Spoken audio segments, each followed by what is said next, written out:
À demain.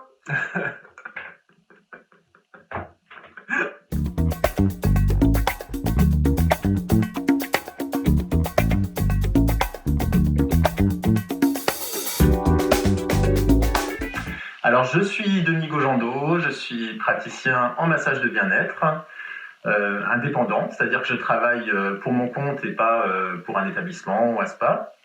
Et j'habite Saint-Nazaire où je travaille et j'ai également un cabinet à Pornichet sur la Côte d'Amour.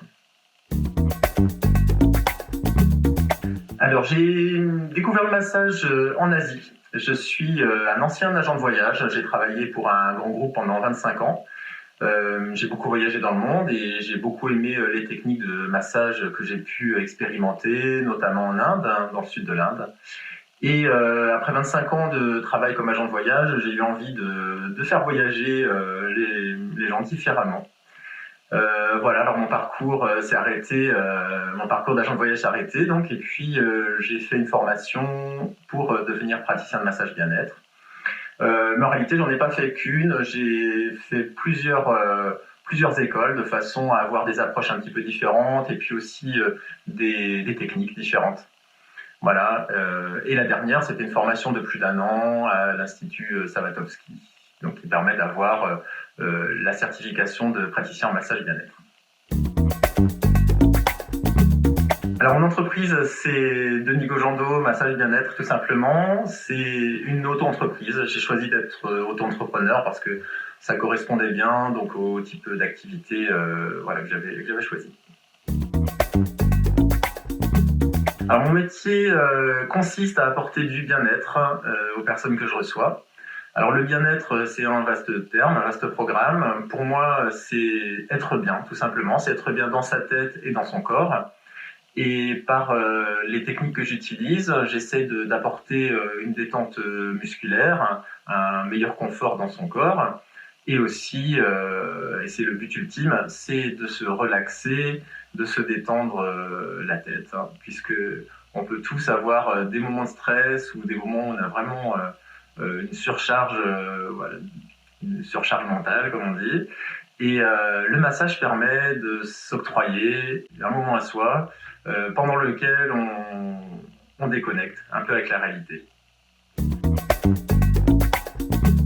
Le résultat que je peux obtenir, ce qui est vraiment très gratifiant, c'est de voir une personne qui sort de la salle vraiment reposée, après être arrivée en état de stress, par exemple.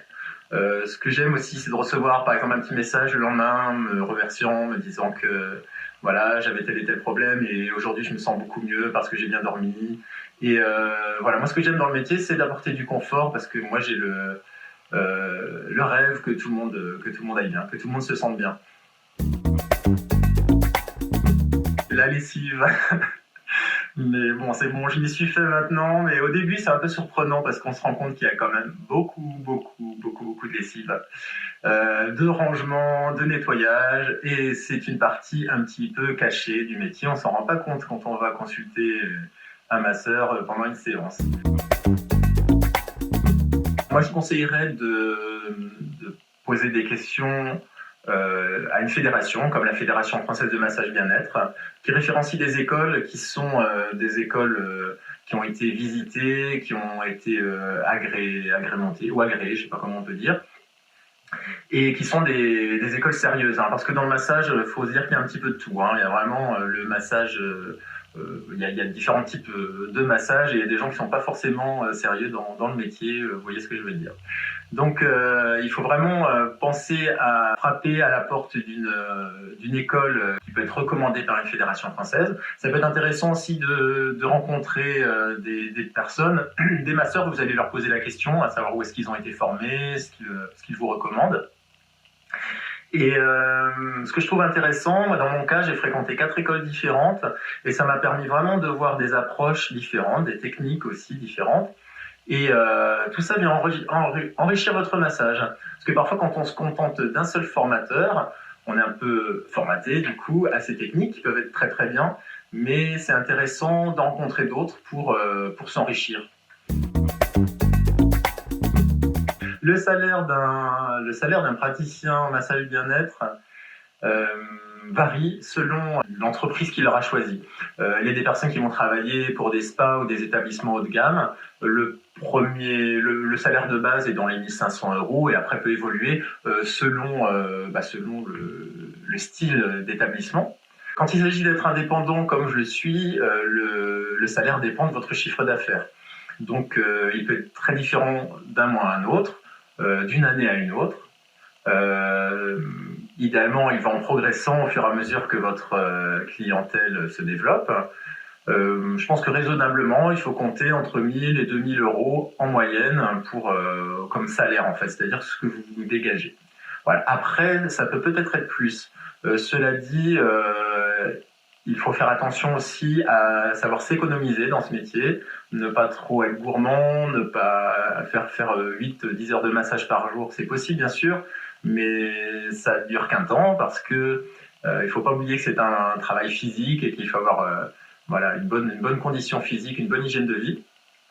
Et savoir s'arrêter pour donner aussi des massages de qualité et ne pas s'user physiquement. Voilà. D'abord, si vous sentez que vous aimez cette profession, vous sentez que vous êtes prêt à donner du bien-être, c'est de commencer par une formation courte. C'est ce que j'ai fait. J'ai fait une formation d'1 semaine pour voir déjà. J'ai fait une formation de massage bélinet pour voir si ça me plaisait, si j'y arrivais aussi, parce que entre avoir envie et réussir, il y a 2 choses différentes. Et puis ça donne déjà une idée en 1 semaine, savoir si ça plaît vraiment. Et aimer donner du bien-être, il ne faut pas oublier aussi que c'est pour recevoir des gens très différents, des gens d'origine différente, de morphologie différente, d'âges divers. Et il faut vraiment être très ouvert d'esprit et avoir envie de toucher toutes ces personnes, tous ces corps. Et ça, c'est vraiment une chose importante. Et puis enfin, il faut être très organisé parce que comme il y a pas mal de tâches annexes, notamment pas mal de communication, là aussi, il faut vraiment être, je pense, un bon communicant pour réussir à toucher une clientèle large. Alors bien sûr, la qualité du massage, c'est primordial, c'est vraiment la première chose. Mais après, il faut savoir aussi aller à la rencontre des autres, aimer le contact et le côté commercial aussi du métier. Alors, si j'étais un animal, c'est évident, je serais un chat. Alors, ça a un rapport avec mon métier, parce que j'aime la délicatesse avec laquelle un chat se déplace, et parfois, c'est ce que j'essaye de faire autour de la table pour que la personne ne sache pas trop si je suis à droite, à gauche, voilà. Parfois aussi, quand on masse, on fait un petit peu ce qu'on appelle des pattes de chat, on marche délicatement sur le corps avec les mains. Voilà, donc ça, c'est l'animal que j'aimerais être, vraiment. Alors c'est pas ma meilleure blague, c'est la meilleure blague de mon frère. Depuis que j'ai changé d'activité, il adore dire à tout le monde mon frère est devenu ma sœur.